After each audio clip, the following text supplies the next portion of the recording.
بسم اللہ الرحمن الرحیم۔ السلام علیکم ورحمۃ اللہ وبرکاتہ۔ آج ہم بات کریں گے خواب کے اندر سور یعنی خنزیر کو دیکھنے کے حوالے سے۔ اس کی مختلف صورتیں ہیں اور ان کی مختلف تعبیریں ہیں۔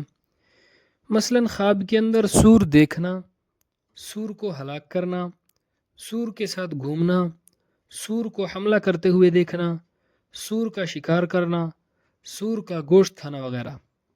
اس کے علاوہ اسی سے ریلیٹڈ اور بھی کئی صورتیں ہیں جن کی مختلف تعبیریں ہیں۔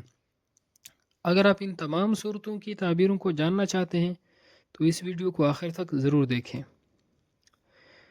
اگر کوئی شخص خواب کے اندر سور دیکھتا ہے، اس کی تعبیر یہ ہے: خواب دیکھنے والا شخص مالدار، طاقتور، بے فیض اور حرام مال کھائے گا۔ خواب کے اندر سور کا بچہ دیکھنا غم اور دکھ کی علامت ہے۔ خواب کے اندر سور کا شکار کرنا حرام مال پانے، بدنام، بد کردار ہونے، بے حیا اور بے ایمان ہونے کی علامت ہے۔ خواب کے اندر سور کا گوشت کھانا یہ سود کھانے کی علامت ہے، اچھا خواب نہیں ہے۔ ایسا خواب دیکھنے والے شخص کو چاہیے صدقہ کرے، کیونکہ صدقہ ہر آنے والی مصیبت کو ٹال دیتا ہے۔ کثرت سے استغفار پڑھے۔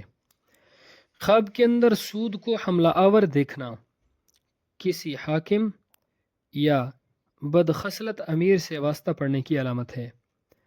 خواب کے اندر سور کو ہلاک کرنا کسی دشمن یا ظالم حاکم پر فتح اور نصرت حاصل ہوگی اور خطرے سے محفوظ رہنے کی علامت ہے۔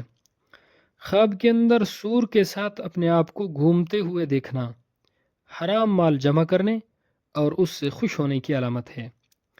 خواب کے اندر بہت سارے سوروں کو دیکھنا یہ بہت سارا مال جمع کرنے کی علامت ہے، مگر بے عزت اور بے آبرو ہونے کی علامت ہے، اچھا خواب نہیں ہے۔ خواب دیکھنے والے شخص کو چاہیے کہ وہ صدقہ کرے، کیونکہ جناب رسول اللہ صلی اللہ علیہ وسلم کا فرمان مبارک ہے: صدقہ ہر آنے والی مصیبت کو ٹال دیتا ہے۔ اللہ رب العزت ہمارے خوابوں کو ہمارے لیے باعث خیر و برکت بنائے۔ السلام علیکم ورحمۃ اللہ وبرکاتہ۔